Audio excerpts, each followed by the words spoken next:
So let's get talking with my 5 points of the World Cup so far. I mean the semi-final games that we witnessed. France played against Argentina in the first semi-final, and we saw Lionel Messi and Julian Alvarez leading the lines for the Argentines as they beat Croatia on Tuesday. Now in that game, I think previously when we talked about Argentina in semi-final or in competitions like the World Cup, we always said that Messi will need someone to help him in attack.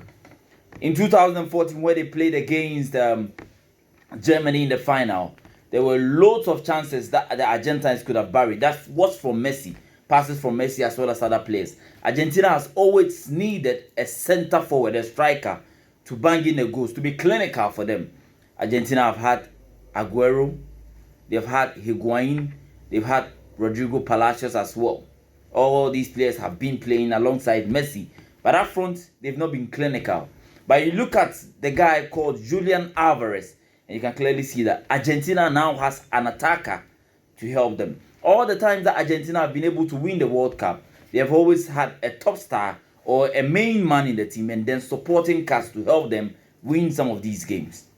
In 1986, when Diego Maradona was leading the lines for the Argentines, he had players like Burruchaga, Caniggia, and Jorge Valdano to help him in terms of the goals. And in the final that they won against West Germany, one of those goals was scored by Burruchaga as well as Jorge Valdano. So clearly, anytime Argentina goes to the party and they have to win the title, it is because they have players supporting their main cast. Aside the attacking unit, there's also the defensive unit.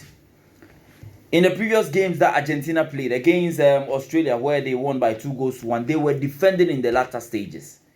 Against their second game, which was against Netherlands, they defended in the latter stages. This time around, they made sure that in this game, they are going to focus more on dominating defensively and in midfield as well. They did not have much of the ball. But when it comes to defensive domination, that was where Argentina once again showed that they want to really win the World Cup title. They did not concede this time around. Against Australia, they conceded 1, and against Netherlands, they conceded 2. So gradually, Argentina has been able to improve in defense, and that's what they are going to march into the final with.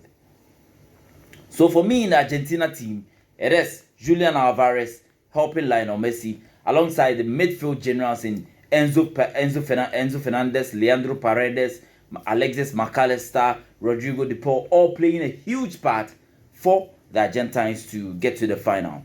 Now on the side of Croatia, I think it's sad for football. Once again, a top player will not be seen in the international scenes. When we are playing the World Cup, we will not be having Luka Modric. Clearly, he's not going to be available for their next tournament. Even before him, there was Davor Suka, there was Robert Prosinecki and the rest. And he came along with Dario Sena, with veteran Choluka. They've all retired. And it's now time for Luka Modric to also leave the pitch. When Zidane was leaving, we talked just like this. When Ronaldo was retiring, it was a similar case. When Pele had to retire, when Diego Armando Maradona had to retire, we just mentioned stuff like this. And Xavi as well as Iniesta. Add Ricardo Kaká, Izexin Leite.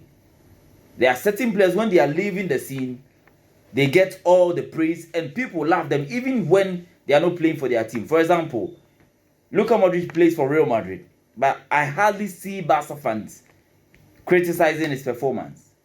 They love him for his class and for the technique that he has. And he has graced the football pitch. And he's going home with a Ballon d'Or. I'm talking about international football. For club football, it is evident that he will be retiring in the next 2 years. Now to yesterday's game, France against Morocco. The French national team showed why they are the defending champions of this World Cup. One thing that I witnessed in their midfield is that they lost Adrien Rabiot, who has played in almost all the games for the French national team in this World Cup. And they replaced him with Youssouf Fofana. In defense, Dayo Upamecano was not available, so they had Ibrahima Konate. So that's quality in depth. Should we talk about the players who missed out in this tournament for France? Karim Benzema, Paul Pogba, N'Golo Kanté, Lucas Hernandez, the brother of Theo Hernandez, who played as a left back yesterday. And then an informed player like Christopher Nkunku for RB Leipzig was also not available. So clearly, most people thought that France getting into this tournament will not be doing so well because of the number of injuries that they had.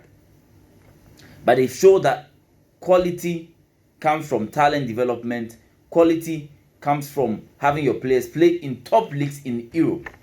Tchouaméni just joined the French national team just last year, and now he's bossing the midfield for the French national team.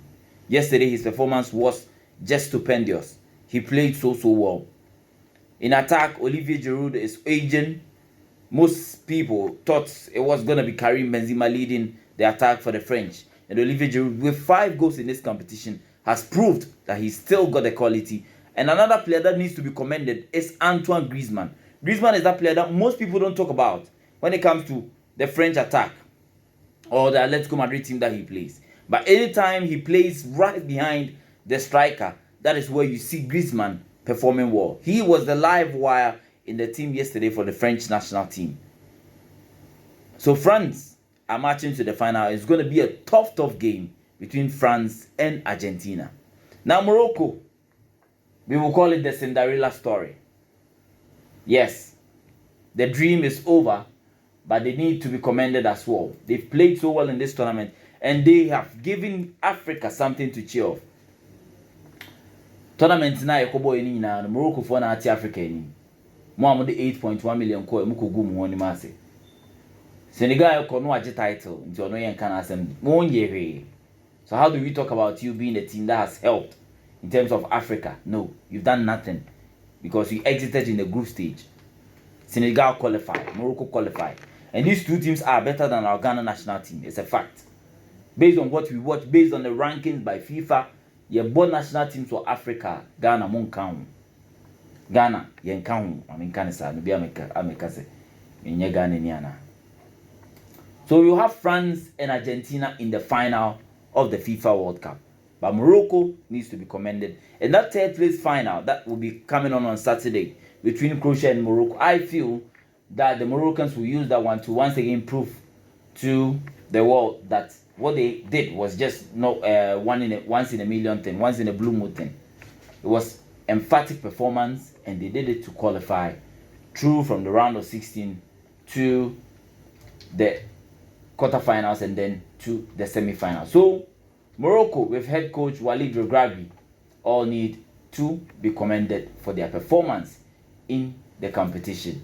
They've played well, they've made Africa proud. We did it in 2010, and if we were consistent, we would have been one of the teams that should have been mentioned